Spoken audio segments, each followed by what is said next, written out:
Let's practice. Practice your English live with me. What's good, people? I will be around answering your questions. So feel free to ask any question about anything you would like to know when it comes to English learning. So let's do it. Let's make it happen. I know most people are probably working right now. So hopefully we have some of you around. Hello, Abdel. How are you doing? Coach, I'm good. I'm doing good. What about you? I am doing fantastic. I can't complain. Good. That's great. Wonderful. So how has your day been so far? My day is going very, very, very fine. Yeah, I can't complain. Everything is going well, coach. All right. Well, this is awesome. So Yeah. we're going to have a conversation. It's going to be a Q&A. I will be answering questions here and live as well. You know, we have quite a few people with us. So let's start with you, Abdel. Do you Okay. have any English learning question? Uh, yes, of course. All right, go ahead. Let's see. Let's see if I can come up with an answer or maybe someone else online.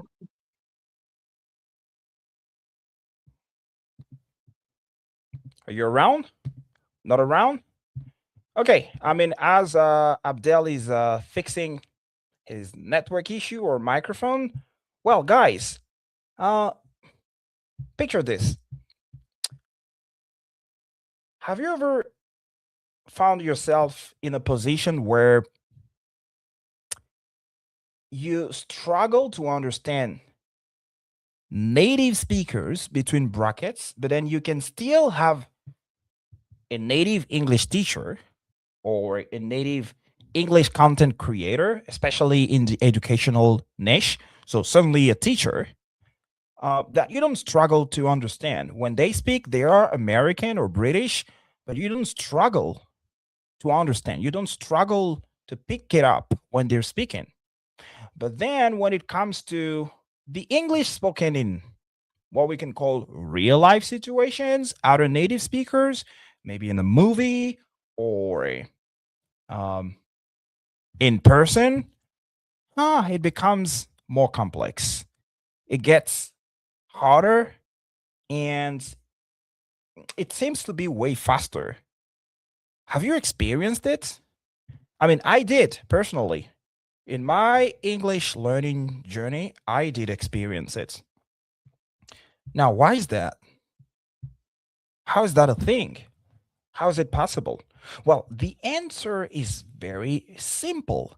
And that is even the reason why I underlined that it happens most often with native speakers in the educational niche, right? In the educational niche, the educational niche, especially English teaching, right? Or language teachers.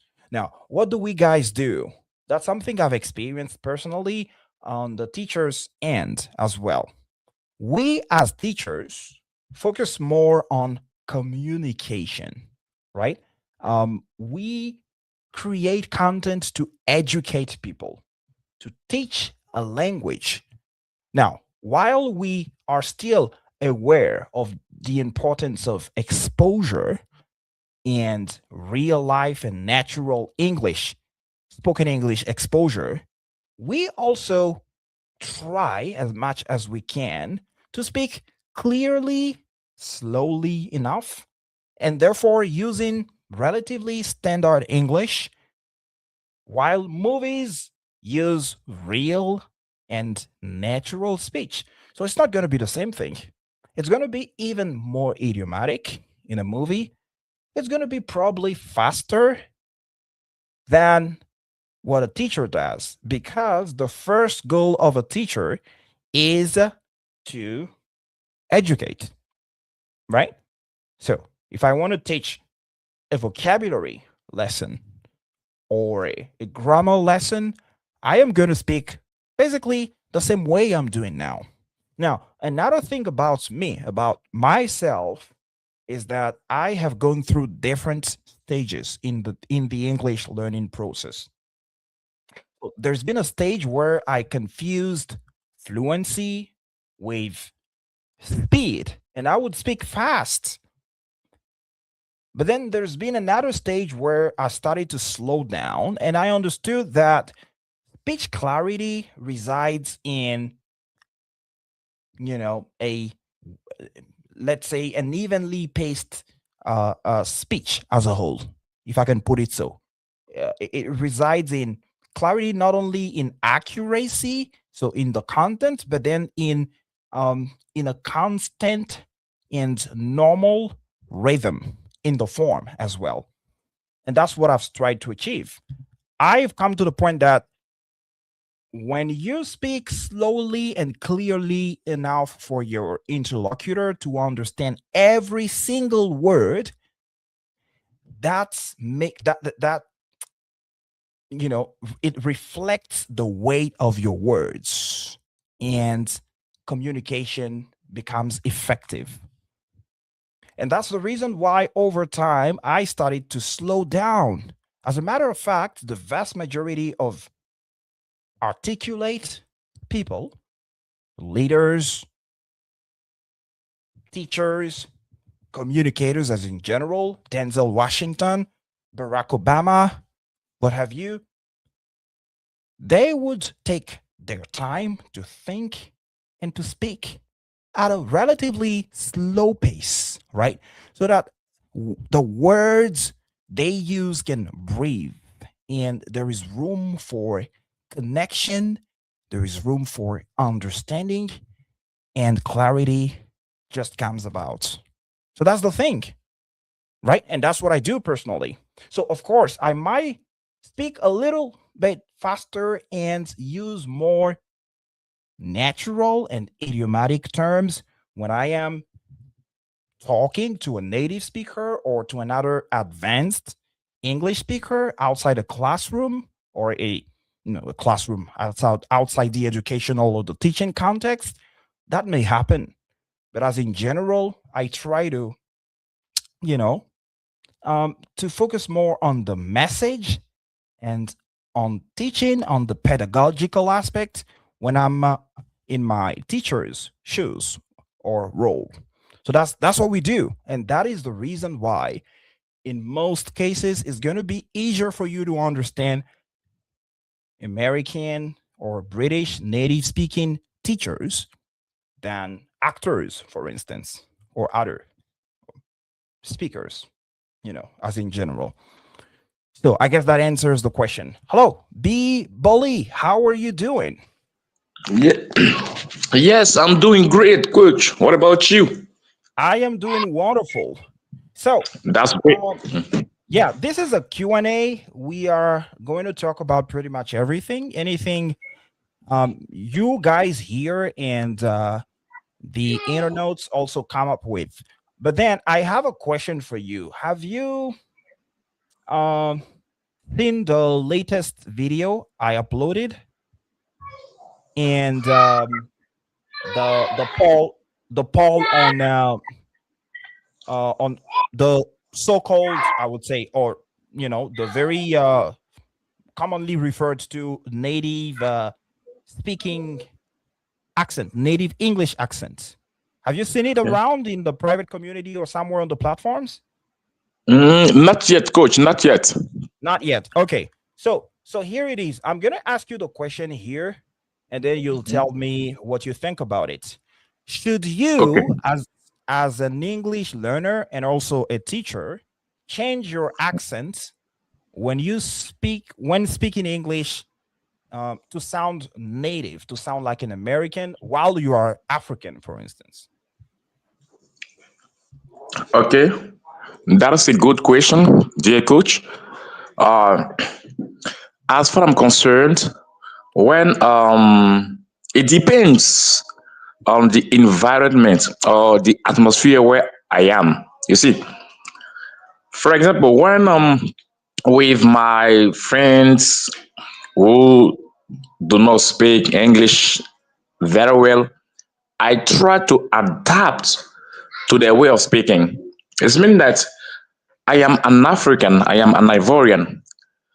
I can speak English as well, but I cannot be like native ones. So it is better to be yourself as an English learner.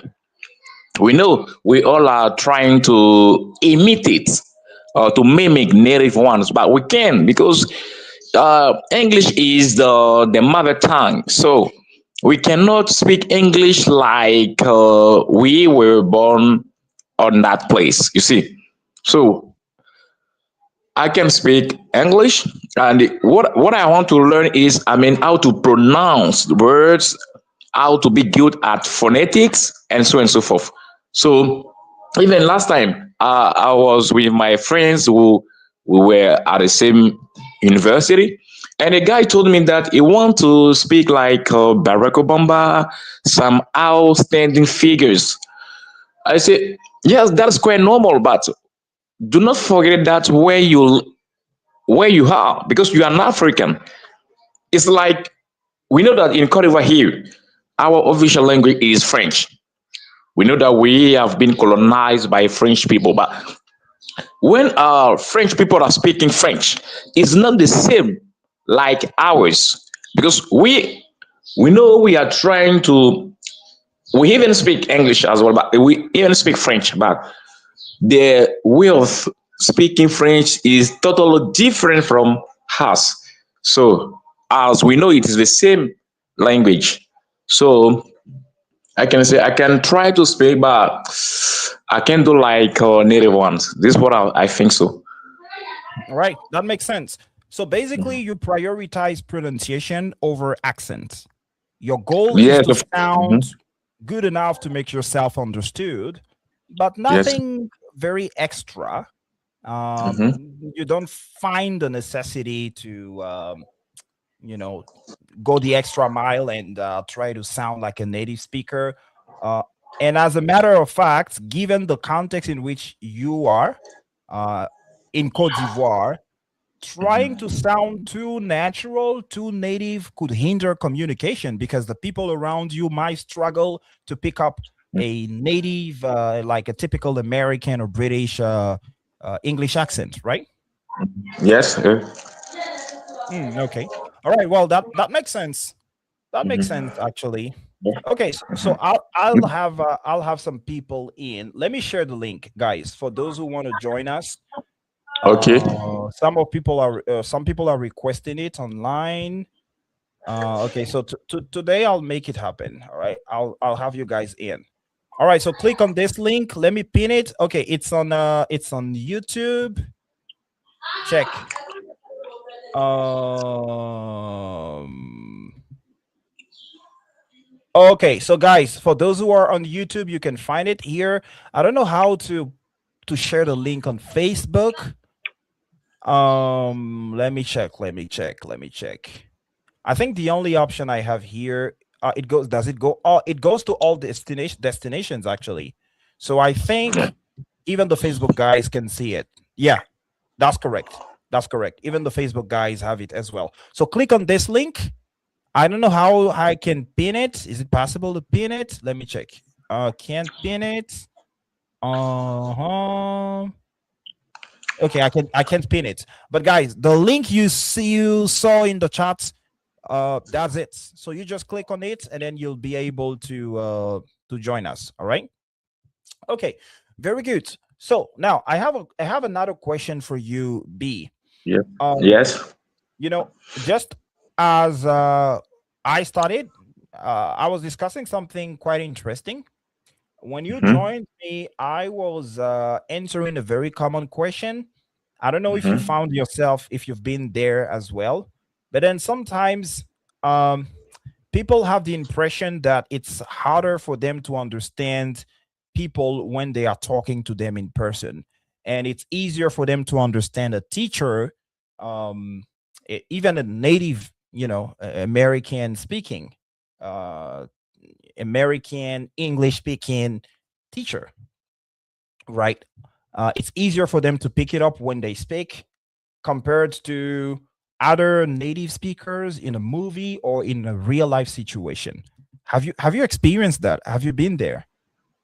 Yes, of course, I can say yes. I have experienced it. You Mm, know, yeah, when I was in high school, uh, I was having an English teacher, and when the guy is speaking English, I can understand well. There is not a problem, you know. But after that, maybe after finishing classes and so forth, when I was back home, I mean, to because I was having a neighbor who, the guy is so good at English because he used to mimic the way Barack Obama speak.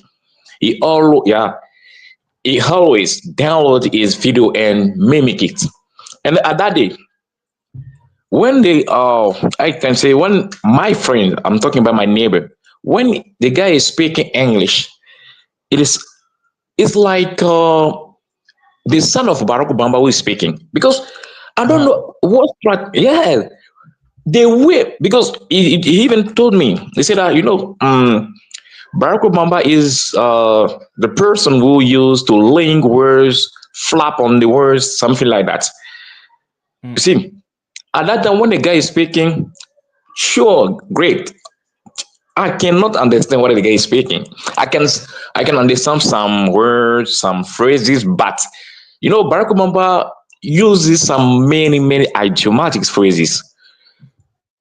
So this is a little bit difficult for me to understand. But when my English teacher is teaching us, it's quite simple like that. I can understand well. right. Yeah, this Okay. is it. So sometimes it's not easy. Yeah. Yeah, I can The- imagine. Mhm, One of the It's things not. I said just now as I was answering the question is that Mhm. teachers also tend to use simpler terms Yes. when they are teaching because they prioritize communication and therefore understanding. Mm-hmm. And this is a very common thing for me. In my case, Mm-hmm. I do it quite often. It's like when Mm-hmm. I'm speaking, I got so used to it that it is even reflected in my real life conversations. Um, Mm-hmm. you can notice that I'm very careful with my words choice because I want to make sure the words I use are clearly understood by my interlocutor. I don't want to go for these typical fancy words I've learned back in the days when I used to think that uh, the fancier you sound, the more natural you sound, which was totally wrong. And now I've been working on it and trying to undo that practice. And I think over time it became successful. I think I did a good job at overcoming that thing. But then, I mean, the problem here is that it helps a lot, especially when it comes to beginners or pre-intermediates or even intermediate. It helps a lot because they can understand you, and then whatever you're teaching becomes, you know, gets clear to them. Yes, of course. However, however, uh, Mm-hmm. they are not fully exposed to how a normally, I mean, I wouldn't call it normally paced because not everyone speaks very fast, but then to Mm-hmm. what some sort of fast paced um in spoken English could be in the United States, in Canada, in the UK, or whatever it is when they are faced with a native speaker. And this is where our listening materials come in handy. We do a lot of listening practice, so that somehow compensates. But yourself as a teacher, you teach as well, right? So Yes, of course. Yes, do you, yes. yeah, do you also try to kind of simplify um, your sentences and your ideas to make yourself understood when you are hosting a debate or any form of conversation or a proper class with your students? Yeah. So, sometimes because the priority of teaching is to let your student understood what you are saying. You see, so I do not have, some materials. For example, I'm talking about listening something. There are no material for listening here. So what we have as a material is only the English book. You see, coach. So at that time, what I used to do is just to I can say my student to read how to pronounce words and so on and so forth. So listening practice is a little bit another task, because I did remember when I was at the university, we used to do our listening practice. It's not easy because when the guy is speaking and people are there making some noises, so it means that if you didn't pay attention to that, you would not understand. You won't understand what the guy is speaking. So listening is another task. But here, we are in Cote d'Ivoire, so and what I have to do is just to let my student understand some simple phrases, some simple sentences like that. That is how. Right. Okay, well, that's fine. That's fine. That makes sense.